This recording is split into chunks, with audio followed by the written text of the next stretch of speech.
C'est avec un grand plaisir que je vous souhaite la bienvenue à cet atelier autour de la réalité virtuelle au service de la sécurité, de la prévention et de la prévision. L'objectif est de vous permettre de mieux comprendre pourquoi le BIM est quelque chose de révolutionnaire et en quoi cette méthodologie est susceptible de servir ou d'impacter les sapeurs-pompiers. Pour terminer, je tiens à remercier ici à la fois les chefs d'entreprise, les représentants du SDIS pour leur investissement sans faille depuis plusieurs mois dans ce projet. La modélisation informatique d'un bâtiment, c'est-à-dire rentrer, modéliser en 3 dimensions un projet architectural. Le principe du BIM, c'est mettre la maquette numérique, le modèle numérique au centre des échanges. Ça devient une véritable plateforme collaborative et donc tout le monde va alimenter, tout le monde va travailler à partir non pas d'un modèle unique, mais d'un assemblage de différents modèles. C'est une méthode de travail et on met à disposition un outil 3D auquel tout le monde est capable d'accéder. Différents niveaux dans le BIM. Le niveau 1, c'est la 3D pure et dure. Et puis le niveau 2, c'est qu'on commence déjà à renseigner quelques informations. On va rentrer dans le bâtiment, on va croiser un pompier, on va l'esquiver parce qu'il est quand même costaud. Et nous voici arrivés dans le bâtiment lui-même. Donc on peut le visiter de façon complètement manuelle, puisque là je travaille avec ma tablette.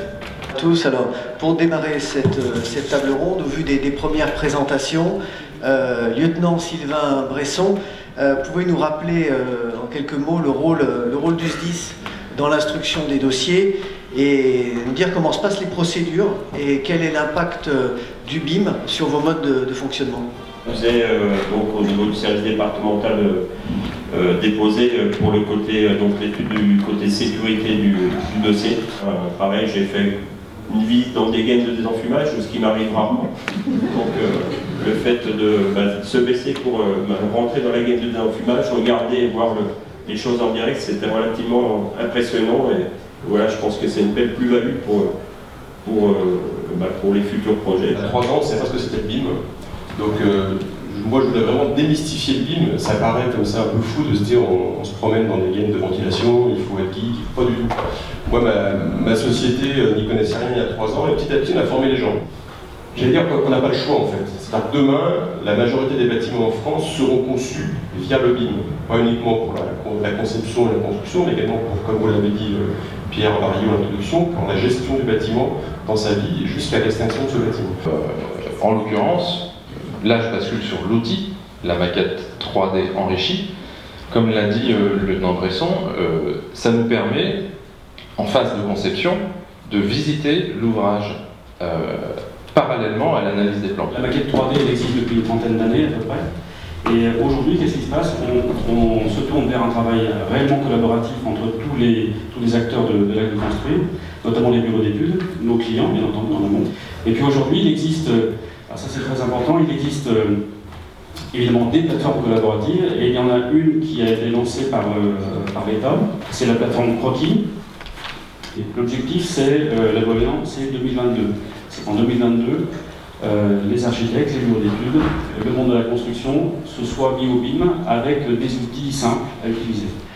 Heureusement ou malheureusement, il faudra toujours des interventions des sapeurs-pompiers. Donc dans le volet opérationnel, qu'est-ce que le BIM peut changer? Pour nous, pour le SDIS de l'Ain, pour la prévention au sein du SDIS de l'Ain et aussi la prévision, c'est quelque chose qui est vraiment tout récent. Ça a quelques mois pour les premières études. Si on part sur une intervention, on peut imaginer par exemple qu'à l'entrée du bâtiment avec un système de code 3D ou peu importe le référencement, on peut avoir rapidement accès à notre plateforme interne au SDIS et avoir accès au plan 3D pour préparer nos reconnaissances, pour préparer nos choix tactiques. Ça peut être aussi un outil de formation. Un outil de formation par exemple pour la prévention appliquée à l'opération, puisqu'on peut avoir accès à des bâtiments, donc on peut aussi faire une virtualisation. Pour la première fois de ma vie, je suis capable d'emmener nos clients dans notre imaginaire. Vous avez la possibilité de prendre le modèle comme une maquette, de vous promener avec, de rentrer à l'intérieur de la maquette, de regarder ce que vous voulez. Vous avez la possibilité de pénétrer à l'intérieur du bâtiment Donc la même chose, le petit personnage, et vous vous déplacez à l'intérieur. Vous avez la totalité de la vue qui existe. Vous pouvez arriver à l'intérieur de l'aréna.